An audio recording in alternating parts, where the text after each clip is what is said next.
Welcome, you're watching Editor's Take. This is Vaibhavi Khanwalkar. L&T has bought a 25% stake in Mindtree, and they are going to launch an open offer for an additional 30% next week. And we know that today the board of Mindtree is going to recommend to its shareholders whether or not to sell their stake. Prince Thomas is here with us. He's going to give us more details about this. Prince, hi and welcome. What is it that the L&T in the L&T and Mindtree deal, we know that the promoters of Mindtree were not really up for it. What's the reason behind that? So Mindtree is basically their baby, and they founded the company, and here you have a company which is almost trying to do an hostile takeover. And not just that, it also wants to take control of the operations and maybe in 2 years also merge Mindtree into L&T Infotech. Right. So this is not something that they surely would want to have happen. Right. So is there any reason that they could have avoided this deal? Did they try any measures or anything of that sort? Yeah, they did. They did reach out to investors.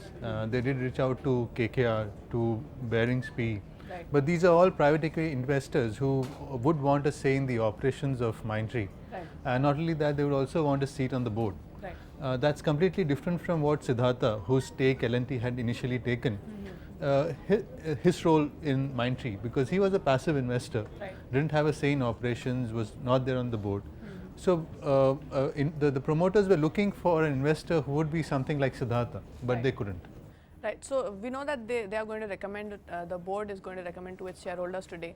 Does it matter what they are going to say to them? Is that going to sway their decision in any way? Yeah, the shareholders will surely want to hear what the board has to say. But eventually they would see if the offer is attractive or not.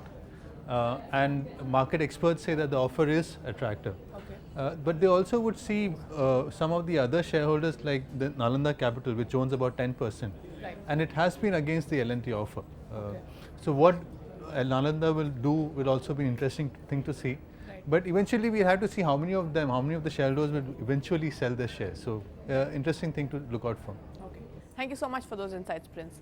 With that, it's a wrap on this edition of Editor's Take. For more such news and views, stay logged on to moneycontrol.com.